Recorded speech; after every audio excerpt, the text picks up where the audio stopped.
자, 그래서 이제 프랭클린 자서전 먼저 한번 살펴보는데, 지난번에도 한번 봤듯이 프랭클린은 어렸을 때 동네에서 이렇게 주름 잡던 아이였나 봐요. 리더십이 있고, 예, 골목대장 역할을 많이 했다. 그런 내용들이 나오는데, 지금 여기에 나온 거는 할아버지에 대한 설명이에요. 그러니까 지금 아들한테 얘기하는 거라서 이 할아버지는 누구냐면 프랭클린의 아버지가 되는 거죠. 지금 아들한테 설명하는 겁니다. 내 아버지, 바로 할아버지의 성품에 대해서는 너도 잘 알고 있을 것이다. 그분은 중간쯤 되는 키에 건장한 체격을 가지고 계셨단다. 그리고 건강하셨지. 머리도 좋으셨고 그림과 음악에도 재주가 있으셨으며 항상 명랑하고 맑은 목소리로 말씀하시곤 했다. 간혹 아버지는 고단한 하루 일을 마친 저녁 시간에 바이올린을 켜시면서 찬송가를 부르셨는데 난 무척이나 그 시간을 좋아했단다. 그뿐 아니었다. 아버지는 기계 다루는 데 남다른 재능을 가지고 계셨단다. 그래서 다른 사람의 장비를 빌리게 되더라도 다루지 못해 낭패 빠지는 일은 없었다. 하지만 그분을 돋보이게 한 것은 그런 재능이 아니라 신중하고 공정한 판단력이었단다. 사적인 문제이거나 공적인 문제이거나 상관없이 어려운 일이 생기면 공정하고 분별력 있는 판단을 내리셨지. 한마디로 신뢰할 수 있는 분이셨단다. 사실 아버지는 공적인 일을 공식적으로 맡으신 적은 없으셨다. 대가족의 생계와 아이들의 교육에 들어가는 비용을 충당하려면 눈코 뜰 새 없이 생업에 매달리셔야만 했기 때문이다. 하지만 마을이나 교회에 일이 생기면 마을 유지들이 아버지를 찾아와 의견을 물었고 아버지의 충고에 존경의 뜻을 내비치곤 했다.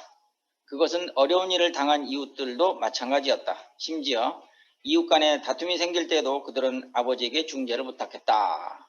간단하게 그 프랭클린의 아버지에 대해서 어떤 분인지 설명을 해놨는데 여기 보시면 그 가정의 분위기라는 게 느껴지잖아요. 이 짤막한 글 안에서도 굉장히 화목했다. 행복한 환경을 갖고 있었다. 그런 생각이 듭니다. 왜 그러냐면 요 밑에 보면 요 아랫단에 있는 요 문장들이 그런 걸 짐작하게 해요. 그러니까 프랭클린의 아버지가 그 하루 동안 고단한 일을 마치고 집에 돌아오면 바이올린을 켜면서 찬송가를 불렀다.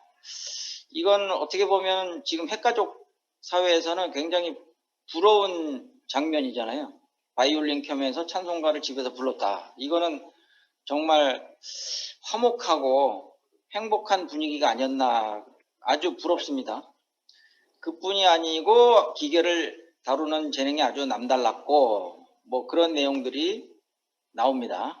그러니까 이 자서전이라는 것이 한 개인뿐만 아니라 여기에 이제 묘사되고 서술되는 모든 내용을 통해서 그 주변의 환경이라든지 배경 같은 걸 알 수 있게 하는 단서들이 이렇게 곳곳에 들어가 있다. 그런 걸 알 수가 있죠.